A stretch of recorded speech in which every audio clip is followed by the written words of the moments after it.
Just tells you how much I have not been on this for like forever. Okay, so we are now live. Thank you everybody for checking out Read On. For the life of me, I do not currently remember what number we're on.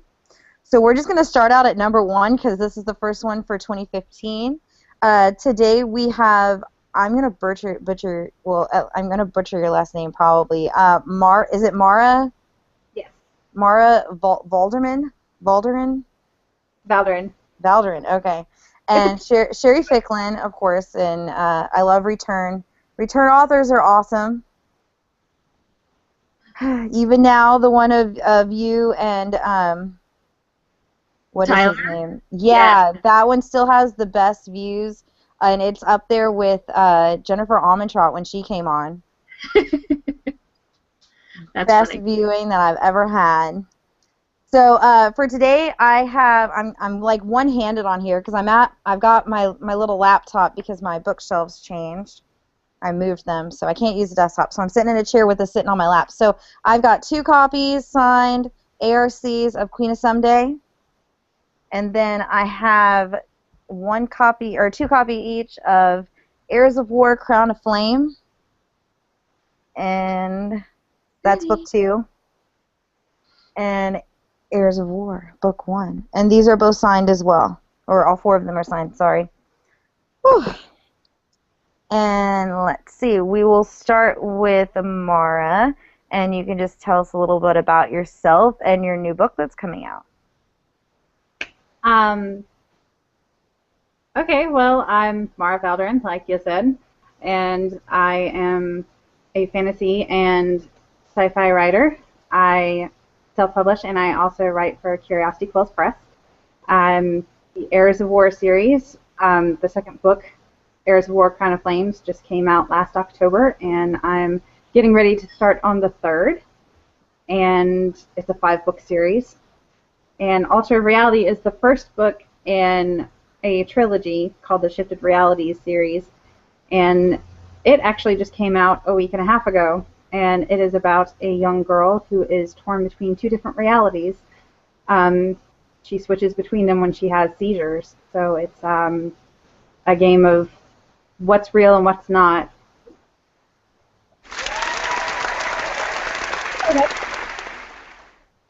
Okay. And Sherry, you can introduce yourself. Hi, I'm Sherry Ficklin, the author of the Extracted books, co-author of the Extracted books with Tyler Jolly, and I also have a new series with Clean Teen Publishing, the Queen of Someday novels, the Stolen Empire series. The first book, Queen of Someday, is out now. The second book, Queen of Tomorrow, comes out in July, so you don't have to wait till October. We were just talking about that. Really excited about it. And I also have a standalone YA paranormal, Losing Logan, that's available now. And I'm just really excited to be back again. I love coming on Crossroads. It's great fun. I love playing with that thing. It's so much fun. Okay, so we will get started on questions. Okay, so Mara, why did you decide to switch from being self-published into working with a publisher, and how different has it been? I don't know that it was really just a conscious decision on my part. I shopped around Heirs of War, and I've been working on that series for about 10 years.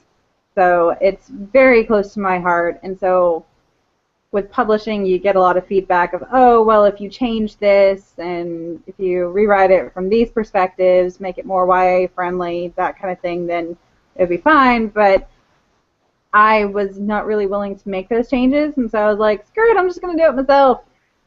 And I had already been involved with Curiosity Quills, just, you know, on the sidelines. I'm a big fan of a lot of their authors. I just butchered her name. Crystal Wade. If you haven't read Charming, you should. The December People series by Sharon Bayless, Katie Teller. I'm just going to name drop every single author possible. So I've reviewed so many of their books and have become friends with a lot of the authors there.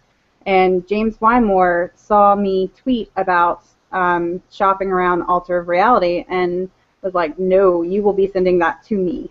And so I did. And about a month later, I had a contract. So it kind of just happened that way. It wasn't really a conscious decision. As far as the difference is, well, self-publishing is very expensive. Very expensive. I pay an editor. I pay a cover artist. I'm very grateful for the team that I have with self-publishing. I wouldn't change it for the world. I'm pretty sure Penguin could come at me right now and I'd be like, can I keep my editor? Can I keep my cover artist? No? Okay, bye. Because they are just that phenomenal. I really wouldn't give them up for anything. But, I do pay them out of my own pocket. Good thing about Curiosity Quills, they pay my editor. They pay my cover artist. So I have a lot less to worry about. And I also have a phenomenal marketing team. Claire Dugmore, Nikki, I don't know how to pronounce Nikki's last name. Trio? Probably butchered that. Sorry, Nikki. They are marketing geniuses. I mean, I love working with them. So that's really the difference is you have more of a team with a publisher as far as marketing goes, and it's not as expensive. Okay.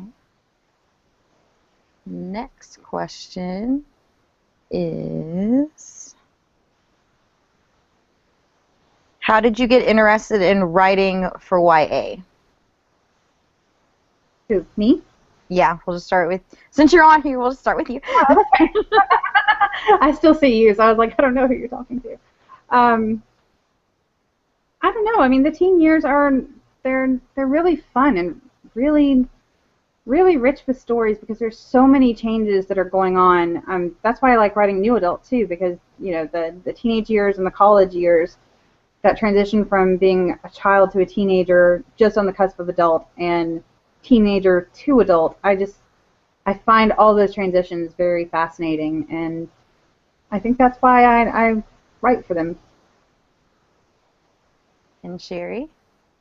I think it's sort of, for me, it's the Superman syndrome. It's, you take someone who's an adult who sort of got their act together, and I find that very boring.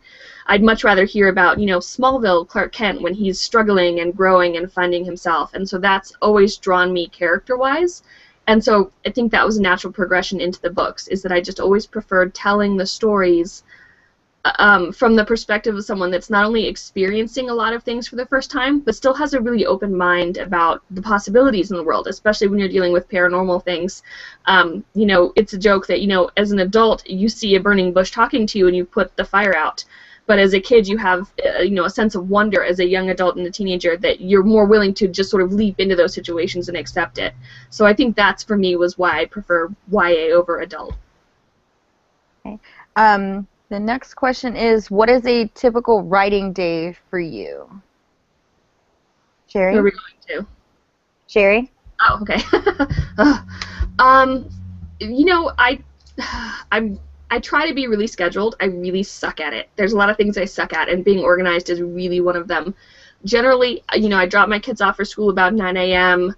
I eat, and then I'm down at my desk until about 2:30 in the afternoon. And as much as possible, that's writing time, but there's always inevitably the marketing and stuff that you have to be doing also.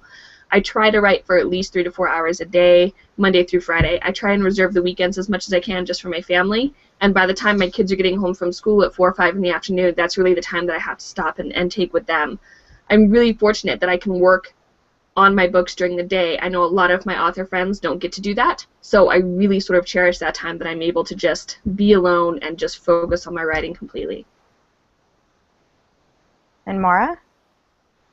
I don't really have a typical writing day anymore. I did just write full-time, and now I've gone back to work full-time, so I'm still trying to fit the time in there to write. Weekends are my biggest time when I'm not working overtime. So, life gets in the way. But before that, when I was writing full-time, it was a lot like Jerry said, you have to sit down and, button chair, hands on keyboard, and just do it. And usually I have some form of caffeine and music playing because I have playlists for both of my series. A lot of songs overlap, but, they still music is a huge source of inspiration for me, so I generally write to music, and that's my day. No, excuse me. Did either of you have any issues with your books being YA? Because I know, like, Sherry, yours deals with what, Catherine the Great, right? And Yeah. I mean, that specific, time period, if you were 16, you were basically an adult. Did either of you have any issues on things that you had to physically cut out or couldn't add because your story would no longer be considered YA? Sherry? Yeah, I think that I tried not to cut anything out. I tried really not to shy away from even the more adult aspects of her life. Because like you said, even though she's 15, 16 in the book, at that time, we're talking 1700s, she was an adult. And she was getting married and doing adult things. And I tried not to shy away from any of that. I think for me, the biggest thing that I tried to keep in mind was just how would a 15-year-old act in a mature adult situation, and then tried to portray that as well as I could. But I will say, going forward in the books, she does get older, and so we see, like, the first book is very much YA, the second book is very much NA, and the third book is very much adult, just because she's growing. And I think that the genre itself, like when you say what is YA, well, your main character has to be between these ages, and that's really the difference for me versus content. You see YA books where kids are having sex or whatever, but I think specifically to be in genre, it's about the age of your main character, so it sort of evolves as the series goes on. So will the other two books in the series, will they be classified as YA, or will they be the NA and adult? I think they're going to be NA, and I think we're just going to keep them both NA because she's still younger, so I sort of condensed the timeline to keep her younger than she actually was historically, just so we could keep them in that NA window, so that the audience doesn't have to go searching in another part of the bookstore for the other books. And Mara? Well, with Altered Reality, I didn't really have to change anything. I didn't really have to worry about it because Madeline's 16, so pretty much everything falls into that 16-year-old category. She's a little too busy to be worrying about things like sex, and like Sherry said, they have sex in YA books now. Vampire Academy, hello. So Heirs of War, on the other hand, Heirs of War was kind of a pain to try and figure out how to market because I write in kind of a young adult voice. I'm not by any stretch of the imagination trying to write the next Tolkien. So I write in a young adult voice, but I have characters I have 5 main characters in the Heirs of War series. It's a fantasy series. There's a lot of perspectives. It's a thing. So their ages range from 17 to 24. So that made things a little bit difficult as far as trying to figure out if it's YA, if it's adult, and then when I came across the new adult category, it was just starting out, and I was like, yay, this works! So I kind of market it as upper YA and new adult at the same time. The second book is more new adult, I think, than young adult, but the first book is introductory and introducing all the characters, so it's fine to call it upper YA. Okay. The next question is, what kind of research did you do for your books? Mara? Heirs of War? Not much at all, because that's the glory of fantasy. Make that crap up as you go! That's what I did. I built the world, and I didn't really have to do much in the way of research at all, because I just had to make sure that my world made sense before I got too much into the story. Sometimes that works. Sometimes it doesn't. But with Altered Reality, I really had to do a lot of research into epilepsy. I did some research into the Cold War, because in the alternate reality, she wakes up and she finds that the Cold War turned hot, and it was a full-blown World War III. And so I had to kind of do some research as far as what would have happened, what would have been the nuclear fallout, how many bombs is too many bombs, and how, things like the electric grid, what would happen if America collapsed, essentially. So there's a lot of research involved with altered reality just to try and make sure that things went well. I also tried to research like the actual alternate reality theories, but those went way over my head. So. I think for Queen of Someday there was just this overwhelming, crushing amount of research that went in, just because it is based on a real person being young Catherine the Great. And I really wanted to make sure that the real history that I was putting in was really, really real. So people can go and they can look up.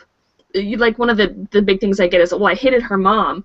Well, in my research, she hated her mom. Like, her mom was kind of a terrible person. So there's a lot of things that people read and they don't realize that's actually how it happened. That's actually what happened. And when we go into the end of the book, well, you know how the book ends. Like, that's legitimately how that happened. And so the amount of research I did was a lot of reading between her memoirs that she actually wrote as an adult, and then some biographies on her, and then there was just a lot of, the politics of the time and what the world looked like for her, and the palaces that she would have lived in, and all these things, because a lot of that's not there anymore. A lot of it's not the same anymore. A lot of the places she lived are now museums or have been torn down or rebuilt. So I had to be really careful. And then there was the weird stuff, like, that you don't think about. Like, I'll be writing and I'll think to myself, did they have forks in the 1700s? Like, tiny, minuscule details that I'd have to stop and go look up. Like, did they have tubs? Did they take baths back then? Like, what was their hygiene like? And so there was a lot of research that went in. Once I had that base, though, it was much easier to continue with the series because I had a really good idea of the real history of the world, and I was able to pick and choose more what I wanted to use going forward in the second and third book. Let's see. The next question is for Sherry. Did you decide to write Queen of Sunday because of your love of the TV show Reign? Ooh, that's good. I'd been wanting to do a historical fiction for a really long time. I had done Extracted, which is time travel alternate history, and I loved the Romanovs, and I knew that I wanted to do something really historical with them. I didn't think I could because I didn't think that a historical YA that wasn't fantasy would be well received.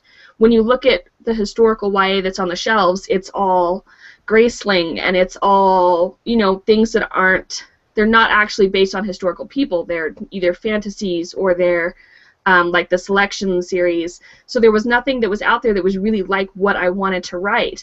But then when Reign came on, I felt very vindicated, like, hey, teen audiences love this. Like, this is okay. I can do this and I can make it work. So it gave me the courage to put out the book I'd always wanted to put out. I do get a little ticked off sometimes because I'll be like, I handed in the manuscript for the second book to my publisher, and then, like, I was watching Reign a couple weeks later, and, like, something that happened in mine happened in theirs, and I was like, no, everybody's gonna think I copied even though I wrote mine first. So it's okay. It's good and bad. Your book reminded me of another book that's out that's called A Mad Wicked Folly. If you loved A Mad Wicked Folly, you will love Queen of Sunday. Set in different time periods, but they're both awesome. Nice. Okay, let's see. The next question is, what is the hardest part of writing for you? Sherry? Editing. I understand that editing is really, really necessary. Like, I'm not one of those people that's like, my books don't need editing, because they really do. And I love my editor, and she's great. But when I get my edits back, it's like I get this, like, pit of my stomach dread. Like, I just can't. I hate the idea of having to go in and change this world that I've built. And part of that, I think, is because by the time I finish a manuscript and hand it in, I feel very done with that, either that time or that world or those characters. Like, by the time I hand it in, I'm kind of done and on to the next thing. So to then have to go back and play with that again, like, 6 months later, is really hard for my brain. So I think editing's the hardest part for me. Mara?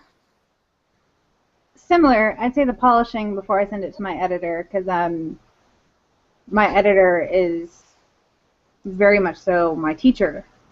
She has been phenomenal. Crescinda Everett, she's the one who edited Heirs of War, and I continue to work with her. And trying, I think because I'm so intent on trying to impress her when I'm sending in the polished manuscript to her, that's why that's the hardest part for me.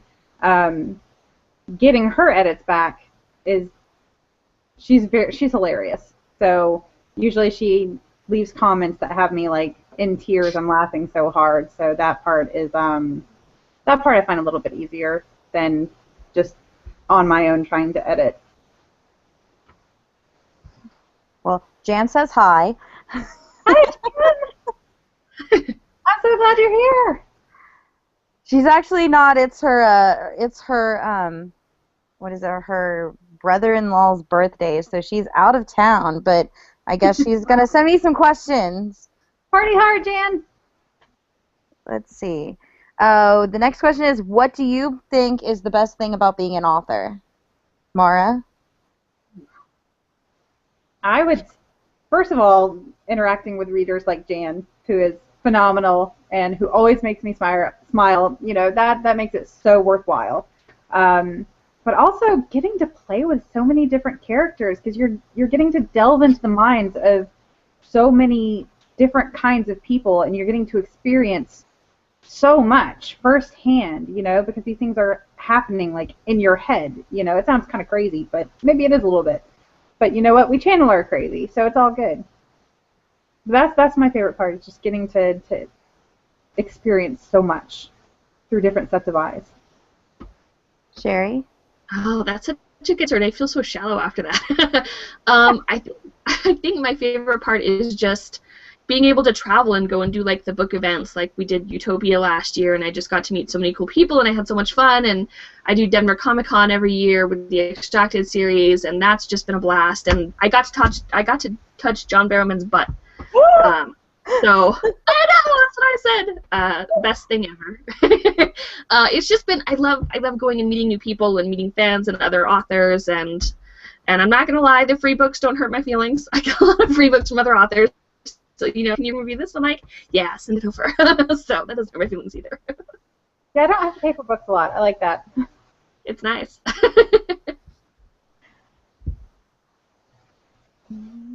Sorry, somebody was looking for the show. Okay. The next question is, what advice would you give its aspiring writers? Sherry? Oh, just don't quit. It's so easy to get discouraged, especially I think you start out writing, you don't realize just how much initial rejection and how much initial kind of critiquing you can be in for. And it's really easy to just be like, oh, my writing's no good, I'm just going to throw in the towel. I think you really have to just push past, and you have to just keep writing and keep working. And I think that publishing is 90% not giving up. It's 10% not sucking, but it's for sure 90% not giving up. Mara? I would agree. Keep doing it. I mean, you have to keep in mind that everyone starts somewhere. You know, like if you could read the very first draft of Heirs of War, I mean, you would laugh. I don't laugh. I kind of weep a little bit. But, you know, everyone starts somewhere, and it's a craft that you have to hone, and you have to grow with it. And so as long as you're willing to do that and have a thick skin, because you really can't take things like negative reviews, bad critiques. I mean, there might not really be a lot of bad critiques, but, you know, people trying to give you advice, that's going to help you grow. So always take those to heart. Negative reviews, don't take those to heart. You know, there are plenty of best-selling books out there that I absolutely hated and can't for the life of me understand why they were bestsellers, but hey, they did it, so obviously a lot of people disagree with me. You're always going to have that, so just keep going, ignore the negative, take in the positive, keep growing, and have a thick skin about it. Okay, the next question, I've actually got two. The first one is for Mara. When is the next book in the Heir of Crowns coming out? The next book is called Heirs of War, Chaos to Reign, and I have it pretty much mapped out. I just have to get my butt in a chair and write it. So I still hope to release it. I kind of like the idea of doing it like every October 13th. I had originally wanted to try and release a book every 6 months, but my editor was like, dude, that's insane. You know, you got to give yourself some time. You have a life. You know, you have a job. So October-ish, hopefully. That's my hope. I'm really excited about it. There's a lot about Sheridan that's going to happen. And is that the last book in that series, or is there going to be more? There's going to be 2 more after that. And Sherry, the next question is for you. They want to know how you picked the cover for Queen of Tomorrow. It was kind of grueling. Hold on one second. I don't know that everybody has seen the cover, so I'm going to grab Isn't it. Isn't it red? It is. It's so cool. You have one. I need that. I do have one. We went through, I wanted to find something that was very similar stylistically, but that was also, again, the first book, she's very sort of naive and innocent, and we get into the second book, and by the time we're in the second book, she's much more mature and she's much more sure of herself. And then we get into the third book, and she becomes a lot more ruthless and a lot more sort of cutting in being able to get what she wants. She's growing from this girl into this queen, and so the evolution of that I really wanted on display on the covers.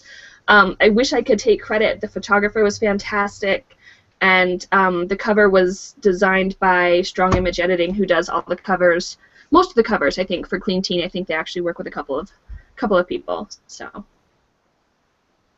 I love these covers. They're it's pretty. It's so pretty. It really is. I love them. I just pet it because it's just I just love it. Let's see if this person has any more questions for you guys. These are coming from Jan, by the way, since she's out of the area.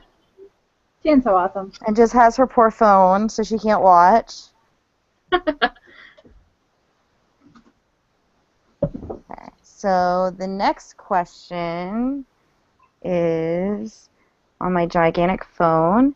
Do you have any favorite authors or favorite books? Do you want to go first? Oh. Mara?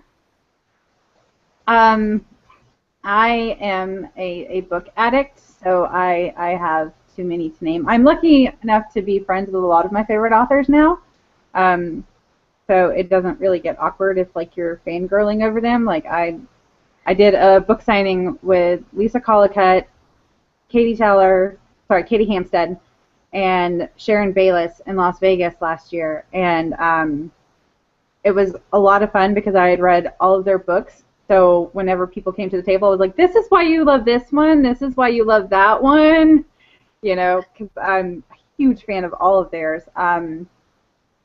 Outside of the Curiosity Quills family, I'm a big fan of Terry Goodkind. I am really upset that Love him.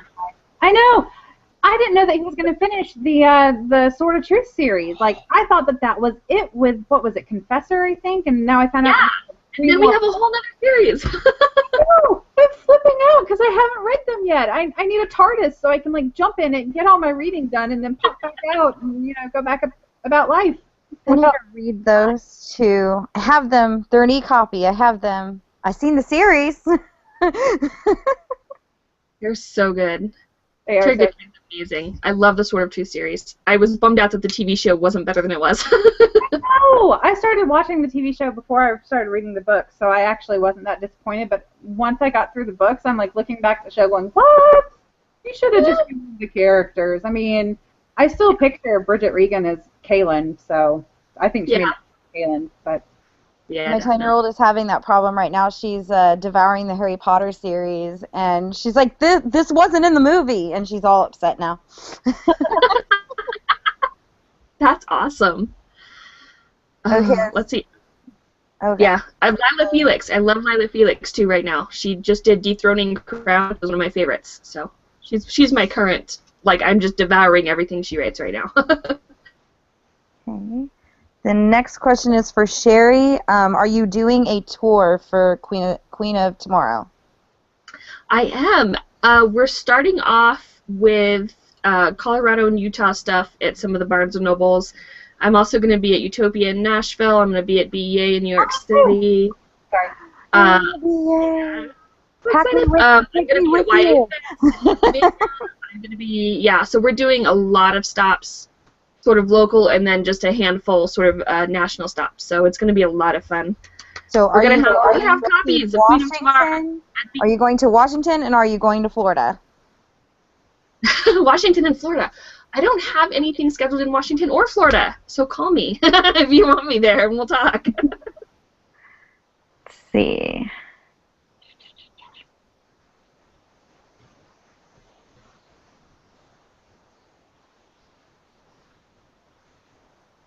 Okay, let's see. Had a question for Jan Yolen, who is not here.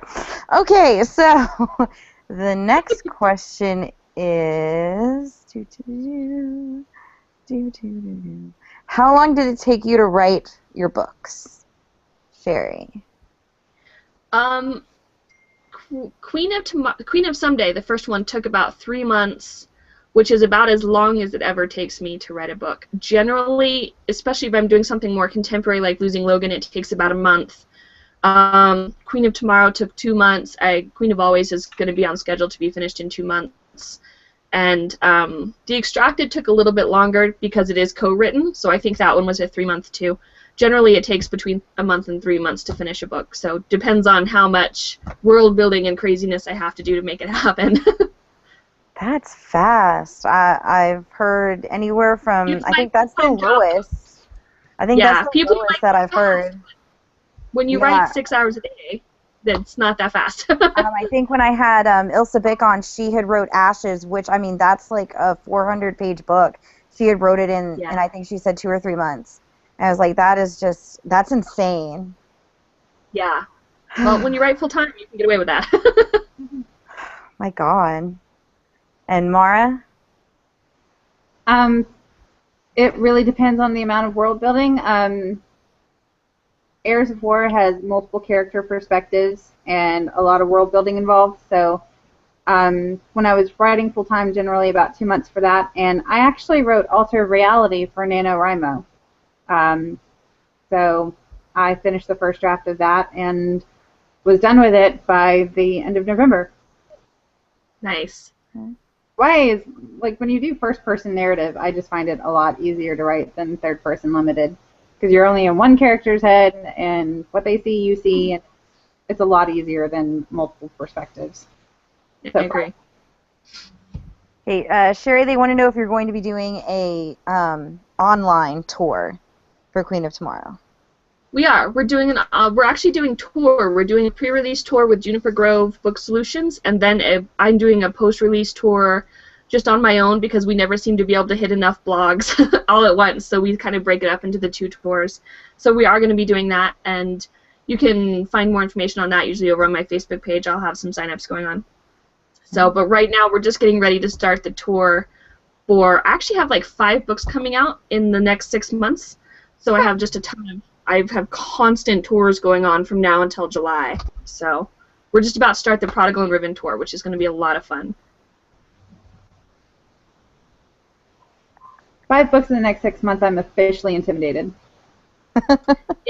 It's a lot. I have 2 NAs that are coming out under a pen name, and then Prodigal and Riven, which are books 2 and 3 of the Extracted series that Jessica had us on for before.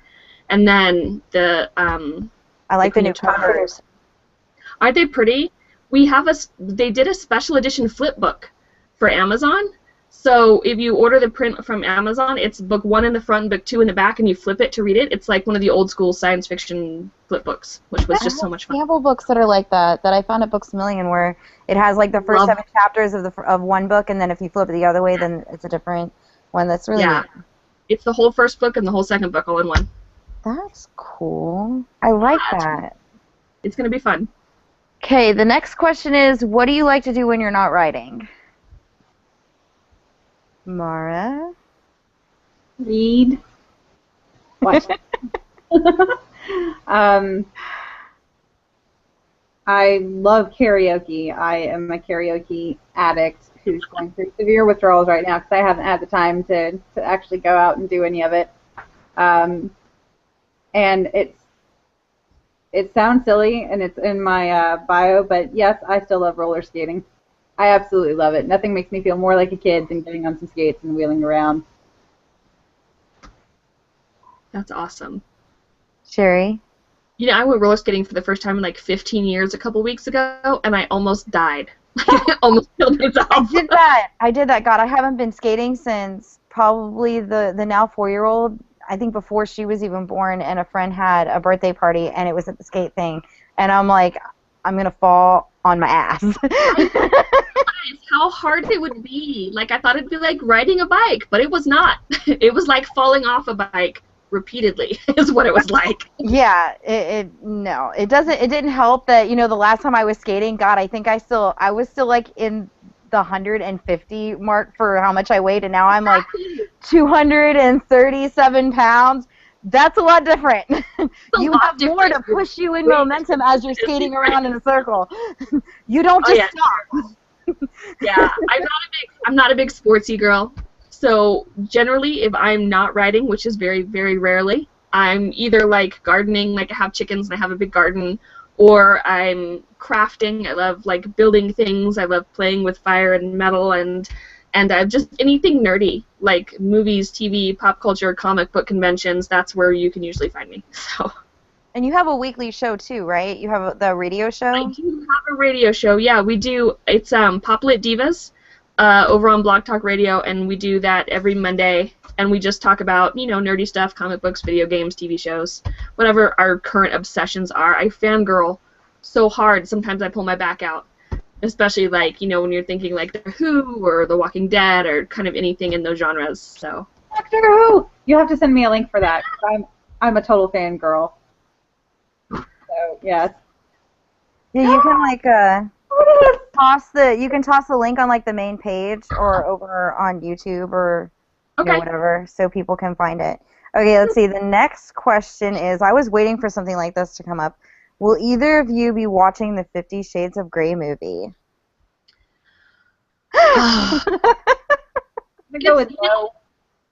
I've seen a lot of people that are like very anti 50 Shades. Like they're like, it's abuse. They're boycotting it. I read the book. I didn't think it was a great book, but it made me laugh. So I didn't like it enough to like read the rest of the series, but I thought it was okay. And I will probably see it eventually. I'm not going to be one of the hardcore fangirls that's there at midnight, but I'll probably go see it just to check it out because Jamie Dornan is a sexy, sexy man. And why not? You know? So if I see it and I don't like it, then I'll let everybody know I didn't like it. But I don't like judging based on what other people are telling me to watch. So. Oh yeah. I'm gonna say no just because I'm not one of the like boycotters. Like I didn't read the book just because it's not really my thing. So I'm not gonna see the movie because it's not really my thing. I mean, he is really hot, but I mean, I didn't even see Magic Mike. I'm gonna spend my movie money going to go see like the Marvel movies. That's where my money gets spent. Yeah. I'm Jupiter not. I just went and watched that. That was awesome. Oh, it's good. Yeah. I can't see it. It was awesome. Yeah, I'm more of a nerd, so that's more why I'm not going to go see it. I'd rather see him back on Once Upon a Time. There you go. And then if you start off on Once Upon a Time, all he wants, I'm good. That was one series that I like promised myself. I must have had 5 or 6 different copies of that because every time I find it at one used bookstore, I take it to the other used bookstore. And I finally broke down and I read all 3 of them in like 2.5 days. And I skipped over all the sexy parts because I'm not into that. I'm not into that, which they made it really easy because in my e-copy, it's like all in caps that he's like, I'm gonna do you now or something. So it's like I knew if I saw that, I just need to start skimming and skip it. But people are like, it's porn, and I'm like, okay, have you seen the movie? You know, how can you really know unless you've actually went and seen it? So I'll let everybody know. Start looking for the stuff once it's on there, because I mean, if it was really bad, it wouldn't just be rated R. I would think, they'd go that next step. We'll see. We'll see how. Pretty much. Let's see. What was one of the most surprising things you learned in creating your books? Sherry? I think for me, the thing going into publishing, the thing I really didn't understand was just how slow publishing is. you know, I expected that I would hand in my book, and number one, everybody would want it, which was a little bit of a cold water surprise. But also just that I thought, you know, 6 months and it would be on the shelf, and it was like 2 or 3 years from the time I started shopping my first book till the time it actually released.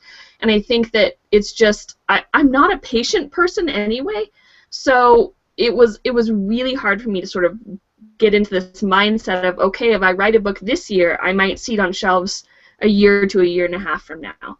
So that's sort of been interesting for me. And I do write pretty quick, so that's how I end up with, like, you know, 5 books in 6 months releasing, because I have all of these books that I'm like, let's put these out, you know, without even really, you know, thinking, oh, we should wait. No, I'm not a waiter. I can't handle that. I can't wait. Mara? How much work goes into it at first? Like, writing's kind of always been just this thing that I do. I never really thought of myself as a writer, but it was just something I did. I liked, you know, I always said that I must have just never grown out of playing pretend, because I like to just create stories and write them for myself. And I have written a lot of fan fiction, a lot of it.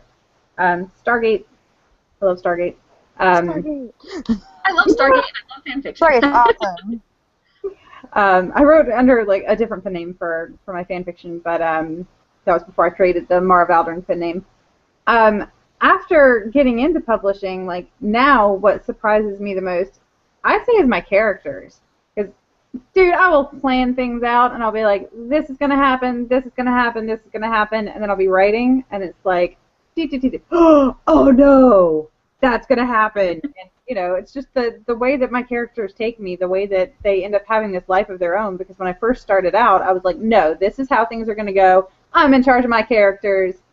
Got 'em. No, not really, not at all. Like, Alter of Reality, I'm not gonna lie, has a huge cliffhanger ending, and I am so sorry. Not the ending I planned.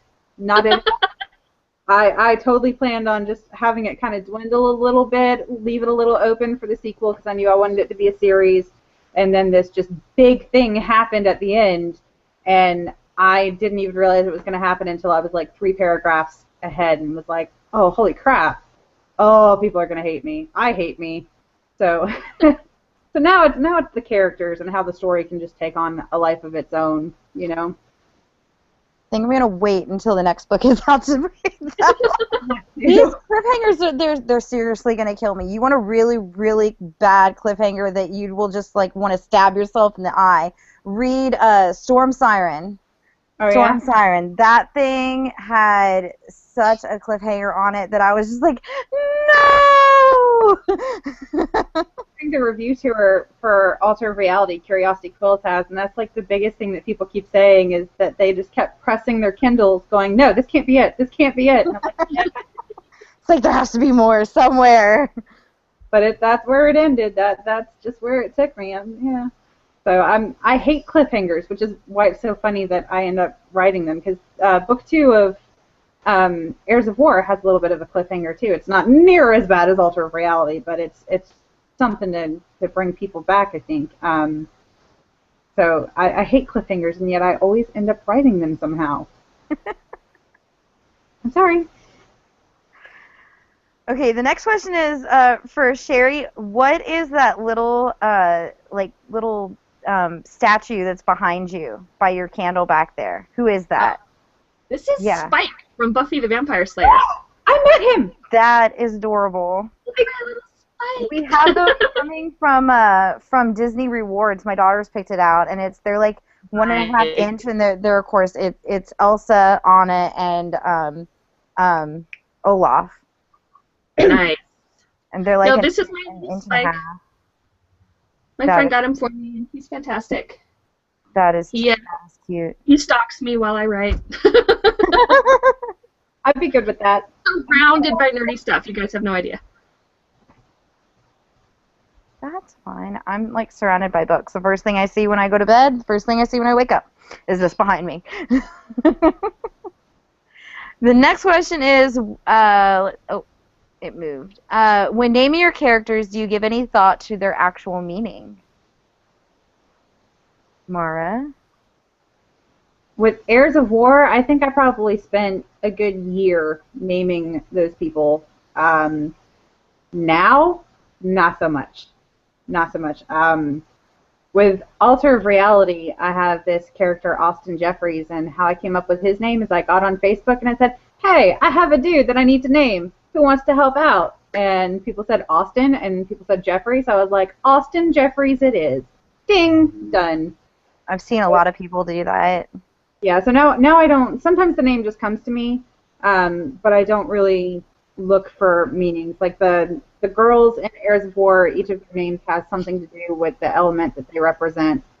And same thing for the older generation. So there was a lot of, digging through the biggest baby name books I could find to find unique names that had something to do with elements.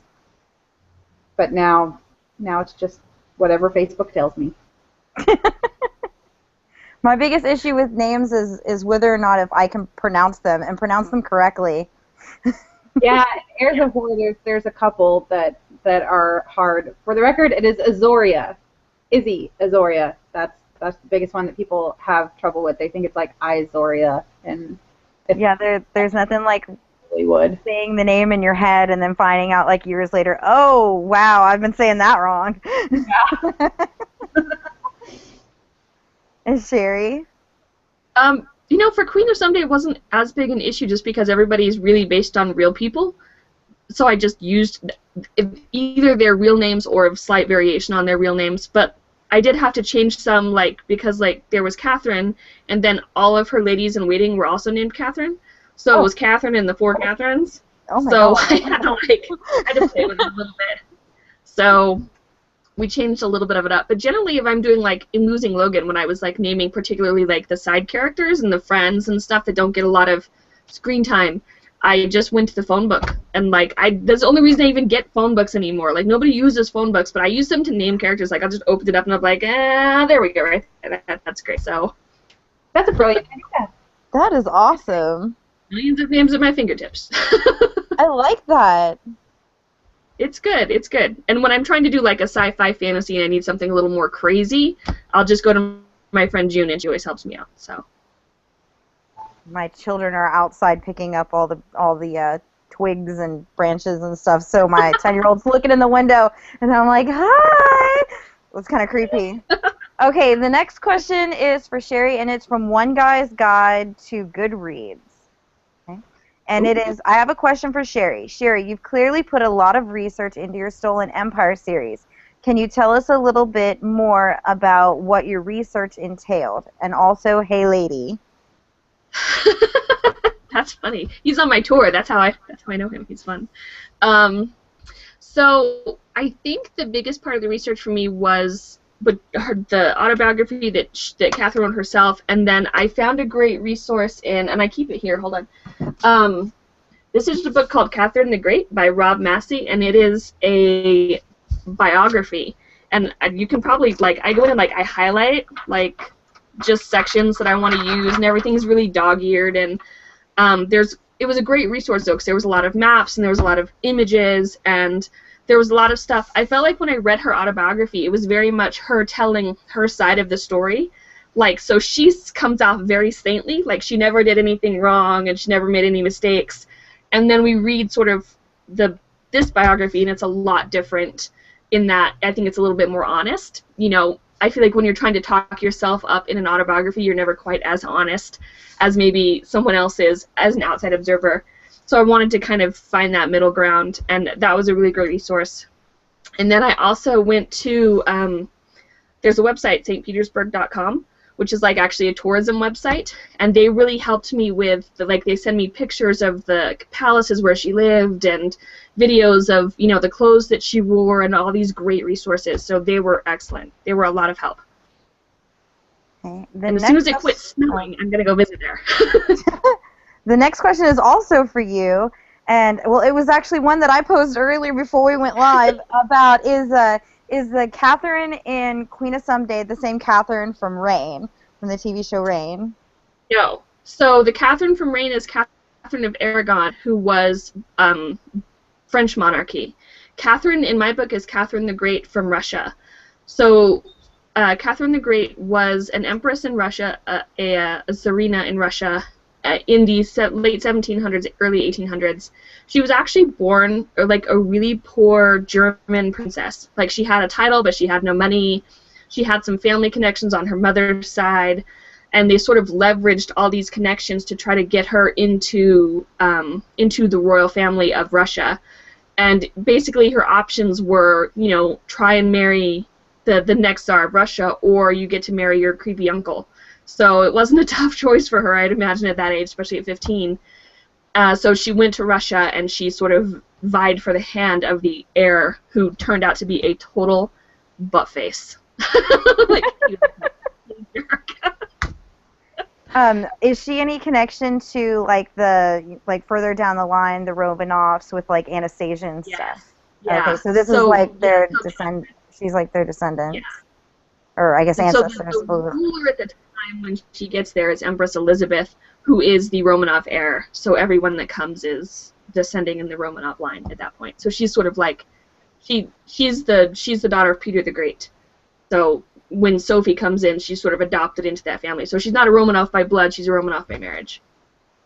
How hard was it to keep all these people, like, who this person's connected to that person? And I have diagrams, I have huge maps, because like it's so incestuous. When you get into it, the royal lines, like Sophie and Peter, who actually ended up married, were actually like second cousins, and it's all very, like, her mother's brother had almost married the Empress, but then he died, and it was just, it's a tangled web of insanity is really what it came down to. And then, because she was so unhappy, there was a lot of, like, Peter was having a lot of affairs, and she was having a lot of affairs, so then there were, like, children springing everywhere, and so it's like, my diagram is just, it's not a pretty thing.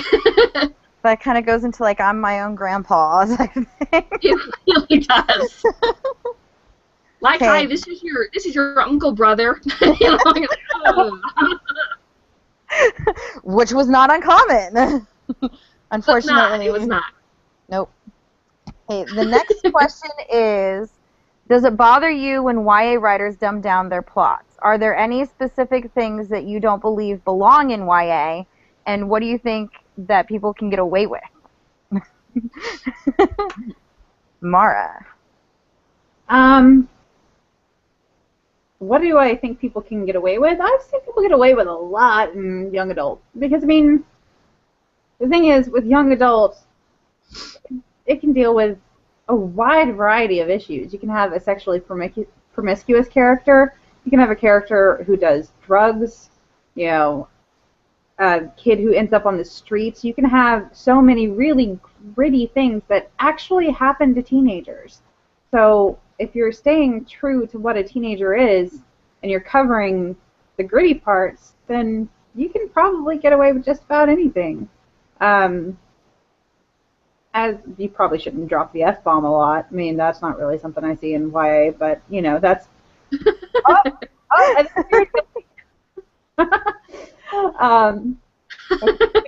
Drop the F-bomb a lot in YA. High five, Sherry. I haven't really... Okay, well, no, there was one series that I read that I really felt like dumbed down everything. And I guess I'll just say the name of it, the Twilight series. Like, I know I'm probably going to get a lot of flack for that, but I really felt that she wrote in too much of a juvenile way. You know, it didn't challenge the readers at all. Teenagers aren't idiots. You know, they might act like idiots sometimes, but, you know, they can still string 5 words together, so, you know, write for that. So, no, I don't think that you should dumb it down, and I haven't really experienced a whole lot of young adult books that have dumbed things down. Like, I thought that The Hunger Games was very phenomenally done. I didn't feel like that was dumbed down at all. Twilight, it was basically just the writing, the vocabulary. But I think that, you know, you should treat teenagers as they are. Don't treat. I'm not one of those people who thinks that you should treat your readers like an idiot. Just in general, I don't write that way. Like, Heirs of War is a very complex story because there's so many points of views, and some people will like it and some people won't, and I'm fine with that. But I'm not going to dumb it down because I feel like that's insulting people. And Sherry? I don't know. I think you can pretty much get away with murder no matter what you're writing, because I think there's always going to be an audience that, everybody likes such vastly different things, whereas we may feel like Twilight wasn't great, there's this huge group of people that just loves it. And I think that there's always going to be an audience. So if you write younger, if you write older, if you cuss, if you don't cuss, if you, all these different things, there's always going to be a readership for whatever you're writing in YA. The trick is usually just finding what's in your wheelhouse. It's one of the things I really like about Clean Team Publishing is because they have, all of their books have the rating system on it, so you can see just on the cover how much language and how much romance and sort of all these things, and get a really good gauge of, the content disclosure tree. Those are great. I love that. But I think that no matter what end of the spectrum you're on, there's always going to be an audience for it. I did the Extracted series with Tyler, Extracted and Prodigal and Riven, and those are very, very clean, 12-year-olds, no problem. But then you get into Losing Logan, where I dropped the F-bomb probably a dozen times throughout the course of the book. It's just, and it's different characters, different ages, different situations, and so anybody that picks up my books thinking they're going to be like one or the other of the books is going to be vastly disappointed, because they're all really different. They're all different genres, different subgenres, different things. Even with Queen of Someday going in, you'll find that there's not a lot of the Russian dialect. They don't use Tsar, they use Emperor, because I wanted it to be easier for a young adult audience to follow. And there were so many different terms and different dialects at the time and different words used for the same meanings of things. I wanted something that was more universal. So it has much more of a almost British feel to it, just because I didn't go specifically with the Russian or the German or the Dutch that they would have used at the time. It's not very floral. It's not like trying to read Jane Austen. It was really for that sort of guilty pleasure reading audience. So I think it just depends on what you like to read and what you like to write. So I say go for it. You drop an F-bomb, nobody cares. I do definitely agree with you, Queen of Someday, though, because it's very, very straightforward, and it's very smooth to read, and I read it in a day. Yeah. And a lot of these, I'll start reading it, and I'm lost within the first 5 pages, because they're trying to change names to everything across the board, and it's too much. It is just too much, Water is water. The king is the king. The queen is the queen. End of story. That doesn't have to be 80 different words for all this different stuff, because it really does make it go a lot slower. Yeah. Okay, so I think that will be the last question of today. What are you guys reading right now? I just picked up Third Grave Dead Ahead from Dorinda Jones. I love her Charlie Daniels books. Those are just hilarious to me, and they're adult. If you haven't picked them up, they're just a lot of fun. So I'm reading Dorinda Jones right now. And Mara? I am getting ready to read Watch Me Burn, which is the second book in the December People series by Sharon Bayless, and I'm really excited because Sharon really knows how to rip your heart out. I'm a little bit of a glutton for punishment like that, I guess. She's the part of my heart. Can't wait to read it. Okay, and you can shout out to anybody or anything that you want. Your site, somebody else's, whoever. Sherry? I'll go first. Okay.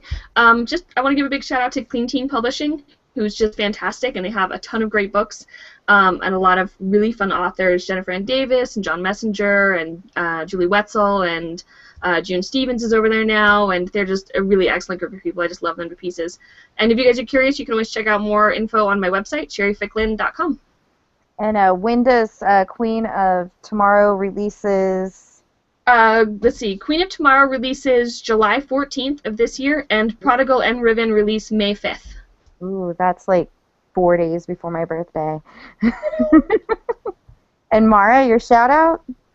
I would like to shout out to Curiosity Quills for just being a phenomenal publishing group. I couldn't be happier to have joined you guys, and with this first book, Alter Reality, with you, I've just been over the moon.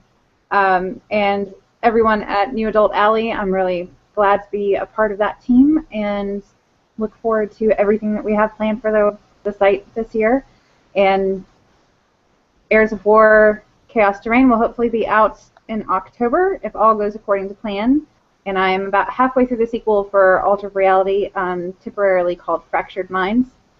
And if you are going to be in New York, March 21st, come see me at the Halo and Horns event at the Manhattan on March 21st. I'm really excited about that. And I think I will also be at Utopia this year. And I can't wait to see you there. We get to stitch out Utopia!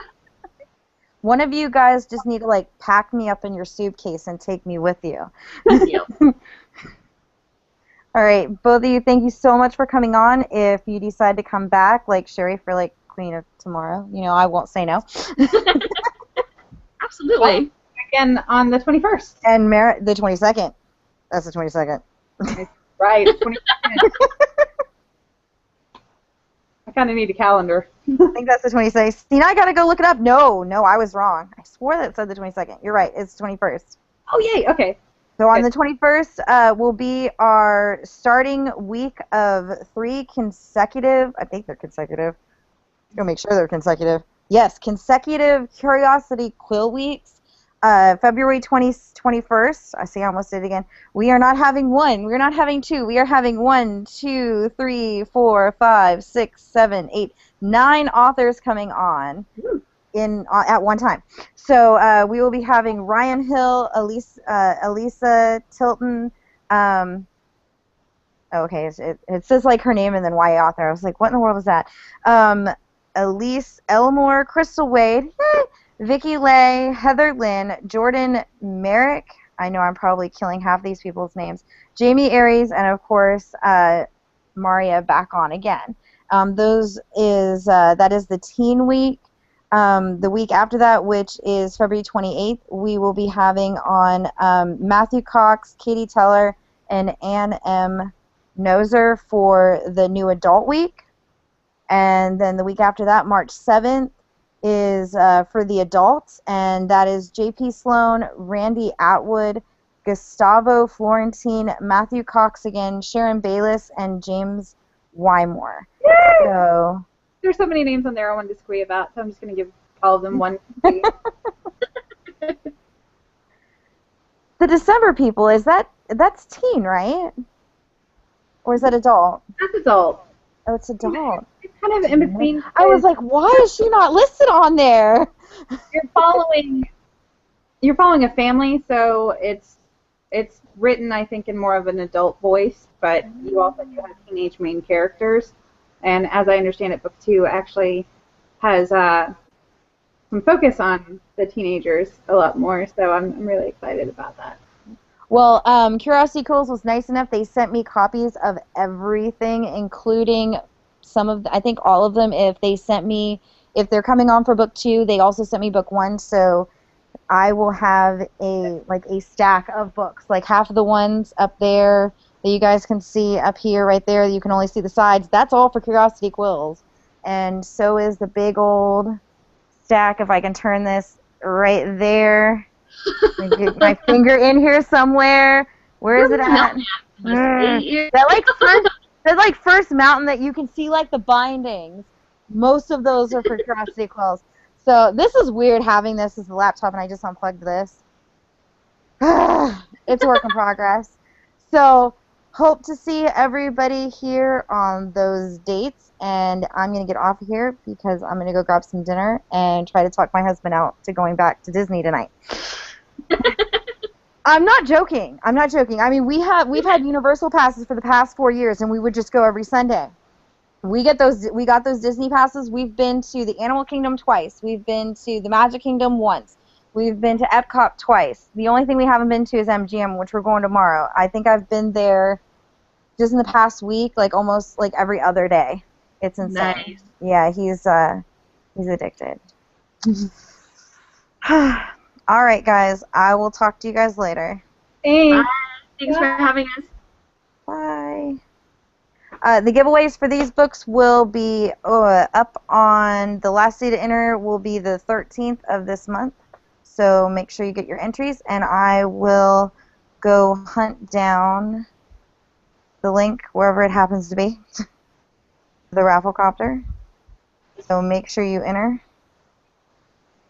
I can remember what my My address is. Oh my god. I need to go back to bed. I didn't show these off. I got flippin' postcards. Hey, I can't see that. Hold on a second. Back up. What totally is this thing doing? Cancel. For altered reality.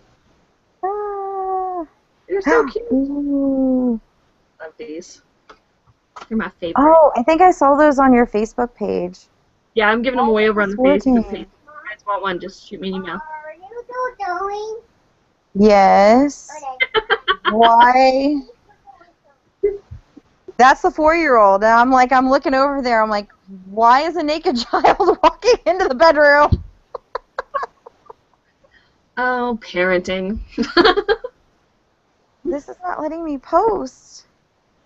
What is wrong with this? Okay, well, if you guys go to the Facebook page, which is facebook.com/crossword review.